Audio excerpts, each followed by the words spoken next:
Hello నమస్తే, నేను journalist YNR. Telugu రాష్ట్రాల ముఖ్యమంత్రుల సమావేశం జరిగింది. తెలుగు రాష్ట్రాల ముఖ్యమంత్రుల సమావేశం సందర్భంగా ఈ రాష్ట్రం ఏం కోరుతోంది, ఆ రాష్ట్రం ఏం కోరుతుంది అనే అంశాలకు సంబంధించి మీడియాలో పతాక శీర్షికల్లో వార్తలు చూసాం. ఆంధ్రప్రదేశ్ రాష్ట్రంలో పోర్టులను, ఆంధ్రప్రదేశ్లో ఉన్న టీటీడీలో ఆదాయంలో భాగాన్ని తెలంగాణ రాష్ట్ర సర్కారు కోరుతోంది. సో అలాగే 7 మండలాలను కూడా తెలంగాణ రాష్ట్ర సర్కారు కోరుతుంది అంటూ వార్తలు వచ్చాయి. అటు తెలుగు రాష్ట్రాలకు సంబంధించిన ఆంధ్రప్రదేశ్ రాష్ట్రానికి సంబంధించిన సర్కారు ఏం కోరుతుంది అనే దానిపైన మాత్రం ప్రాపర్గా ఎలాంటి ప్రకటనలు రాలేదు. బట్ తెలంగాణ ఇవి క్లెయిమ్ చేస్తోంది. తెలంగాణ ఈ అంశాలకు సంబంధించి ఆంధ్రప్రదేశ్ని అడుగుతోంది అంటూ వార్తలు వచ్చాయి. విద్యుత్ బకాయిలు, నీటి కేటాయింపులకు సంబంధించిన అంశం కావచ్చు, మిగతా అంశాలపైన మంత్రుల స్థాయిలో, అధికారుల స్థాయిలో కమిటీ వేయాలంటూ ఆ సమావేశంలో తీర్మానం చేశారు. అయిపోయింది. సో ఆ సమావేశం తరువాత రాజకీయ పరిణామాలు చాలా ఆసక్తిగా కనపడుతున్నాయి. సో ఆ సమావేశం ముగిసిన తరువాత చంద్రబాబు నాయుడు గారు తెలుగుదేశం పార్టీ కార్యకర్తలతో సమావేశమయ్యారు. సమావేశమైన సందర్భంగా ఆయన కొన్ని కీలకమైన వ్యాఖ్యలు చేశారు. ఏంటా కీలకమైన వ్యాఖ్యలు? తెలంగాణ రాష్ట్రంలో మళ్ళీ తెలుగుదేశం పార్టీ పునరుత్తేజం సాధించేలా నేను పనిచేస్తాను. ఈ గడ్డపైనే తెలుగుదేశం పార్టీ పుట్టింది, ఈ గడ్డపైనే తెలుగుదేశం పార్టీ మళ్ళీ వికసించబోతుంది అంటూ ఆయన మాట్లాడారు. కొత్త నాయకత్వాన్ని తీసుకురాబోతున్నానంటూ ఆయన మాట్లాడారు. ఇకపైన కంటిన్యూస్గా తెలంగాణ నాయకత్వానికి సమయం ఇస్తానంటూ ఆయన మాట్లాడారు. తెలంగాణలో తాము ఎదగడానికి సంబంధించిన అవకాశం ఉంది అంటూ ఆయన మాట్లాడారు. సో ఇవన్నీ మాట్లాడుతూ రేవంత్ రెడ్డి సర్కార్ బాగా పనిచేసింది అంటూ కూడా ఆయన చెప్తున్నారు.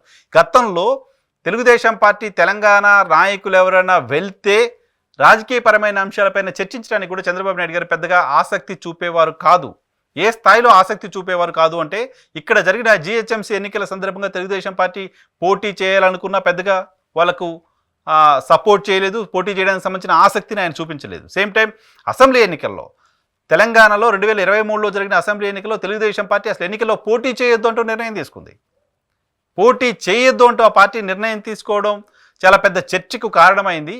ఆ నిర్ణయం మేరకు అప్పుడు తెలుగుదేశం పార్టీ రాష్ట్ర అధ్యక్షుడిగా ఉన్న కాసాని జ్ఞానేశ్వర్ పార్టీని వదిలేసి వచ్చి బీఆర్ఎస్ పార్టీలో చేరారు. సో ఇప్పుడు ఆయన చంద్రబాబు నాయుడు గారు తెలంగాణలో విస్తరించాలనుకుంటున్నారు. ఆంధ్రప్రదేశ్ ముఖ్యమంత్రిగా బాధ్యతలు చేపట్టిన తర్వాత తెలంగాణలో పార్టీ విస్తరణ పైన, పార్టీని మళ్ళీ అధికారంలోకి తేవడం పైన, పార్టీని బలోపేతం చేయడం పైన దృష్టి పెట్టాననే విషయాన్ని ఓపెన్గానే ఆయన చెప్తున్నారు. ఈ నెల 19న తెలంగాణ రాష్ట్ర కార్యవర్గ సమావేశం ఏర్పాటు చేసి వాళ్ళకు దిశానిర్దేశం చేయబోతున్నారు. భారతీయ జనతా పార్టీతో కూడా కలిసి ఆయన పొత్తులో ఉన్న నేపథ్యంలో భారతీయ జనతా పార్టీ తెలంగాణలో ఓటింగ్ పెరుగుతూ ఉన్న నేపథ్యంలో ప్రస్తుతం ఉన్న పరిస్థితుల్లో జనసేన, భారతీయ జనతా పార్టీ, టీడీపీ కలిసి తెలంగాణలో ఎమర్జ్ కావడానికి సంబంధించిన ప్రయత్నాలు చాలా సీరియస్గా చేస్తున్నట్టు కనపడుతోంది. సో దశాబ్ద కాలం తర్వాత తెలంగాణలో టీడీపీకి ప్రాణం పోయడానికి సంబంధించిన సీరియస్ ఎఫర్ట్ తెలుగుదేశం పార్టీ అధినేత వైపు నుంచి కనపడుతోంది.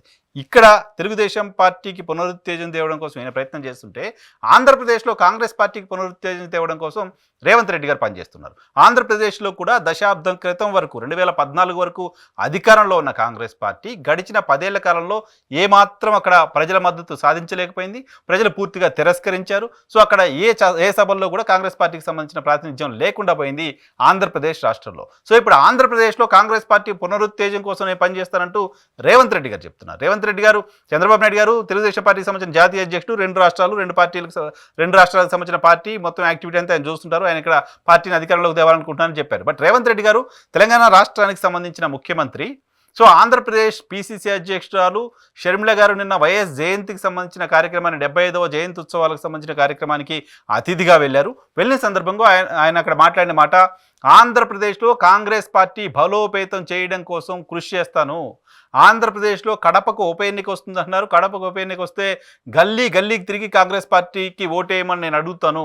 ఆంధ్రప్రదేశ్లో కాంగ్రెస్ని మళ్ళీ గెలిపించడం కోసం, ఆంధ్రప్రదేశ్లో కాంగ్రెస్ని మళ్ళీ అధికారంలోకి తీసుకురావడం కోసం, 2029లో వైఎస్ షర్మిలని అక్కడ ముఖ్యమంత్రిని చేయడం కోసం ఏం చేయాలన్నా, ఎంత సమయం అడిగినా ఇవ్వడానికి నేను రెడీగా ఉన్నాను అంటూ రేవంత్ రెడ్డి గారు ఆంధ్రప్రదేశ్ వేదికగా ప్రకటన చేశారు. సో ఇప్పుడు రేవంత్ రెడ్డి గారు, చంద్రబాబు నాయుడు గారు ముఖ్యమంత్రుల సమావేశం తర్వాత ఈయన రాష్ట్రంలో ఆయన పాగా వేస్తానని చెప్తున్నారు, ఆయన రాష్ట్రంలో ఈయన పాగా వేస్తానని చెప్తున్నారు. ఈయన రాష్ట్రంలో పాగా వేయడానికి ఎక్కువ సమయం ఇస్తానని, అక్కడ ముఖ్యమంత్రిగా ఉన్నాయని ఇక్కడ ఎక్కువ సమయం ఇస్తామంటున్నారు. ఇక్కడ ముఖ్యమంత్రిగా ఉన్నాయని అక్కడ ఎక్కువ సమయం ఇచ్చేయని పార్టీని బలోపేతం చేస్తామంటున్నారు. సో రాజకీయంగా చాలా ఇంట్రెస్టింగ్గా కనపడుతుంది చూడడానికి.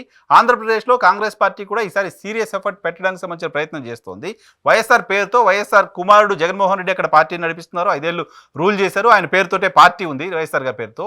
సో ఇప్పుడు వైఎస్ఆర్కి సంబంధించిన పొలిటికల్ వారసత్వాన్ని, రాజకీయ వారసత్వాన్ని వైఎస్ షర్మిలకే వస్తుంది, కాంగ్రెస్ పార్టీకే వస్తుంది. కాబట్టి వైఎస్ఆర్ కాంగ్రెస్ పార్టీ దారుణమైన ఓటమిలో ఉంది. కాబట్టి వైఎస్ఆర్ కాంగ్రెస్ పార్టీకి సంబంధించిన నాయకత్వాన్ని అంతా కాంగ్రెస్ పార్టీకి వైపు తీసుకొచ్చి కాంగ్రెస్ పార్టీని ఆ రాష్ట్రంలో పునరుత్తేజం చేయాలనే ఆలోచన అధిష్టానం కూడా చేస్తున్న నేపథ్యంలో రేవంత్ రెడ్డి వ్యాఖ్యలు ఆసక్తి కలిగిస్తున్నాయి.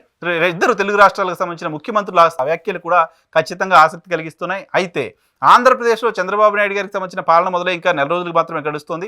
అక్కడ పాలన పైన అక్కడ రేవంత్ రెడ్డి ఎలాంటి కామెంట్ కానీ ఎలాంటి ప్రకటన కానీ చేయలేదు. ఇక్కడ రేవంత్ రెడ్డి పాలన పైన చంద్రబాబు నాయుడు గారు ప్రశంసలు కురిపిస్తున్నారు. ఇది ఒకంత ఆశ్చర్యం కలిగిస్తోంది. ఎన్డీఏ ఇండీ కూటమి రెండు వర్గాలుగా విడిపోయి దేశవ్యాప్తంగా రాజకీయంగా ఫైట్ చేస్తున్న నేపథ్యంలో ఇండీ కూటమికి సంబంధించిన ముఖ్యమంత్రి తెలంగాణలో ఉంటే, ఎన్డీఏ కూటమికి సంబంధించిన ముఖ్యమంత్రి తెలుగుదేశం పార్టీ అధినేత చంద్రబాబు నాయుడు గారు రేవంత్ రెడ్డి పాలన అద్భుతంగా ఉంది అంటూ ఒక కామెంట్ చేశారు. సో ఈ కామెంట్ ఏ కోణంలో చేశారు, ఏ టెక్స్ట్లో చేశారు అనే విషయం పక్కన పెడితే వాళ్ళిద్దరికీ మధ్య ఉన్న కార్డియల్ రిలేషన్షిప్ గురించి, వాళ్ళిద్దరికీ మధ్య ఉన్న సంబంధాల గురించి తెలుగు రాష్ట్ర ప్రజలందరికీ కూడా ఒక అభిప్రాయం ఉన్న నేపథ్యంలో ఇప్పుడు ఈ నాయకులు ఇద్దరు భిన్న ప్రకటనలు, ఆయన రాష్ట్రంలో అయినా ఈయన రాష్ట్రంలో అయినా ఇతర పార్టీలను, తమ పార్టీలను విస్తరించడానికి సంబంధించి, తమ పార్టీలను అభివృద్ధి చేయడానికి సంబంధించి చేస్తున్న ప్రకటనలు ఆసక్తి కలిగిస్తున్నాయి. రాబోయే రోజుల్లో రెండు రాష్ట్రాల్లోనూ కీలకమైన రాజకీయ పరిణామాలు జరగడానికి సంబంధించిన అవకాశాన్ని ఈ ప్రకటనలు చూసిన వాళ్లకు అటువంటి వాతావరణం ఉంది అనే విషయం అర్థమవుతోంది.